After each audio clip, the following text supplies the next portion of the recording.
ओम शांति। 18 अप्रैल आज बाबा विशेष रूप से गीता एपिसोड रिपीट हो रहा है, इस पर ही सब कुछ बोल रहे हैं। शास्त्रों में तो मान लिया द्वापर के अंत में श्री कृष्ण ने अर्जुन को युद्ध के मैदान में गीता ज्ञान दिया था, लेकिन ध्यान दें गीता में जो गीता के भगवान के आने का प्रयोजन लिखा है वो क्या इस तरह पूर्ण होगा। जब जब धर्म ग्लानि होती मैं आता हूँ, अनेक अधर्मों का विनाश कर सत्य धर्म की स्थापना करता हूँ, तो एक को ज्ञान देने से तो ये पर्पज हल नहीं हुआ। न सत्य धर्म की स्थापना हुई थी, दिखाया है कौरव मर गए, बड़े बड़े महारथी वीर महावीर सब मर गए, लेकिन आ तो कलयुग गया। ठीक है, पांडवों का राज चला बाद में, लेकिन बाद में तो कलयुग आ गया ना। कलयुग में तो अधर्म बढ़ता गया, अशांति बढ़ती गई, धर्म के लिए भी कहा गया 4 चरणों में से एक चरण रह गया धर्म, यानी 25% रह गया। तो वास्तव में भगवान के आने का समय पुरुषोत्तम संगम युग है। कलयुग का अंत और सतयुग के आदि के जो बीच का समय होता है, जब धर्म की पूरी ग्लानि हो जाती है, जब धर्म पूरी तरह अधर्म में बदल जाता है, जब धर्म को मानने वाले लोग अधर्मी बन जाते हैं, सब जब सारी परंपराएं सभ्यताएं सारी मर्यादाएं टूट जाती हैं, तब वे आते हैं और सत्य ज्ञान देते हैं। वो समय अब चल रहा है।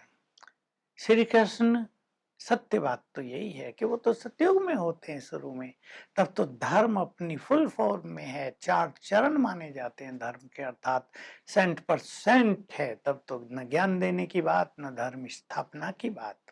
लेकिन जब निराकार परमात्मा का पता नहीं चल पाया, वो ज्ञान का सागर है, वो कैसे ज्ञान देता है ये पता नहीं चला, तो श्री कृष्ण जो नेक्स्ट टू गॉड है उसके नाम पर गीता प्रसारित कर दी, प्रचारित कर दी, ताकि श्री कृष्ण का नाम सुन के गीता को लोग मानने लगे, उस पर चलने लगे, परंतु चले कोई भी नहीं। बाबा कह रहे हैं मैं पुनः ब्रह्मा तन में प्रवेश करके तुम्हें राजयोग सिखा रहा हूँ। इस राजयोग से तुम्हें राजाई मिलती है, राजाई दिखा रहे हैं बाबा। श्री लक्ष्मी नारायण का राज, जहाँ संपूर्ण सुख शांति वैभव संपूर्ण निर्विकारिता थी, मनुष्य देवता था। मैंने राजयोग सिखाकर तुमको ऐसा बनाया था और आज्ञा दी थी, फिर दे रहा हूं। बच्चे, काम को जीतने से ही तुम जगत जीत बनोगे। मुख्य शिक्षा है श्रीमद् भगवत गीता में भी। काम तुम्हारा महाशत्रु है। काम क्रोध लोभ नरक के द्वार हैं। तुम इस काम महावैरी को जीतो। ये बहुत सुंदर शब्द हैं। बाबा पुनः आकर हम सबको याद दिला रहे हैं, ये काम तुम्हारा महाशत्रु है। बाबा जानते हैं ये 1-2 दिन में नहीं जीता जाता, इसके लिए लंबी साधनाओं की जरूरत रहती है। काम महाशत्रु को जीतने से सचमुच ये विश्व अति सुखदायी संपन्न श्रेष्ठ बन जाता है, मनुष्य देवता बन जाता है। बार बार बोल रहे हैं बच्चे, काम महाशत्रु है। तो बुरे संग में आकर कभी भी संशय में नहीं आना चाहिए। बाबा कह रहे संशय में आया तो तुम्हारी नैया विषय वैतरणी नदी में डूब जाएगी। और बुरे संग में आने से कई आत्माएं संशय बुद्धि हो जाती हैं। फ्रेंड सर्किल में पहुंचे, उन्होंने कहा पवित्रता ये सब क्या है, तुमने कहाँ से काल्पनिक बातें सुन ली, ये तो ब्रह्मचर्य कोई जीवन है क्या, विकारों में रहना यही तो जीवन का आनंद है।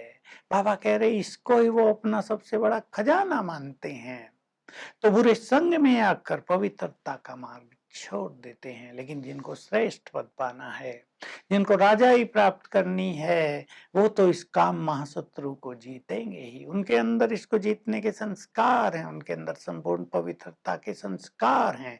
बाबा दिखा रहे हैं, देखो श्री लक्ष्मी नारायण, मैंने तुम्हें ऐसा संपूर्ण निर्विकारी बनाया था, अब पुनः मैं तुम्हें बनाने आ गया हूं, बस अब तुम्हें बनना है। तो जो बनने वाले वो बन रहे हैं। लाखों लाखों बाबा के बच्चे, पवित्र आत्माएं अपनी श्रेष्ठ स्थिति को प्राप्त करती जा रही हैं। इससे ही युग बदलेगा। तो बाबा के ये शब्द हमारे कानों में गूंजते रहें हमेशा। काम महाशत्रु है, जैसे बाबा सामने खड़ा है और हमें कह रहा है, बच्चे इस राजयोग से तुम राजाओं के राजा बनेंगे, इस काम को जीतने से तुम जगत जीत बन जाओगे। रोज ये सीन अपने सामने लाया करें। तो हमें इस पढ़ाई पर भी बहुत ज्यादा ध्यान देना है। भगवान पढ़ा रहा, सत्य ज्ञान दे रहा है, कौन नहीं पढ़ेगा।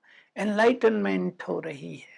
बाबा कह रहे हैं जो अच्छा पढ़ेंगे उच्च पद पाएंगे, पास विद ऑनर भी हो जाएंगे। वरदान बहुत सुंदर है।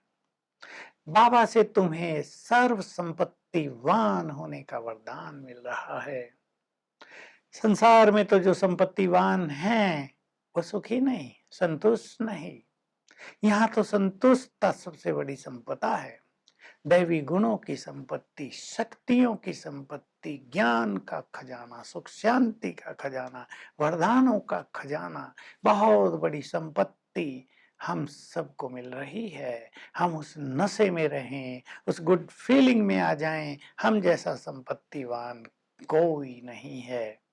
तो सच्ची साधना यही है हमारी कि हाय हाय को वाह वाह में बदलते चले। अर्थात जो ऐसी परिस्थिति, ऐसी बातें जीवन में आती हैं जिनमें मनुष्य हाय हाय करता है, उसमें हम वाह वाह करना सीख जाएं। वाह बाबा, तुमने कितना श्रेष्ठ ज्ञान दिया, हमारा पावर हाउस से कनेक्शन जोड़ दिया, डायरेक्ट सर्वशक्तिवान से हम जुड़ गए, अब हम शक्तिशाली हैं। ये हाय हाय की बातें कुछ नहीं है। हम मुस्कुराते रहेंगे तो वाह वाह होती रहेगी, हमारी विजय होती रहेगी। आज सारा दिन हम याद रखेंगे, मेरे जैसा संपत्तिवान अर्थात धनवान कोई नहीं। मैं बहुत भाग्यवान हूँ, बहुत धनवान हूँ। और सामने आज बाबा का स्वरूप लाते रहेंगे घंटे में एक बार। अव्यक्त बाबा आप सबने देखे हैं, बाबा आ गए हैं और मुझे कह रहे हैं, बच्चे पावर हाउस से अपना कनेक्शन जोड़ो। काम महाशत्रु है तो तुम पवित्र बन जाओगे और फील करेंगे बाबा से पवित्र किरणें मुझे प्राप्त हो रही हैं। Om Shanti. To watch Peace of Mind channel videos on YouTube, subscribe us on youtube.com/tvpeaceofmind. Just a click for a peaceful life.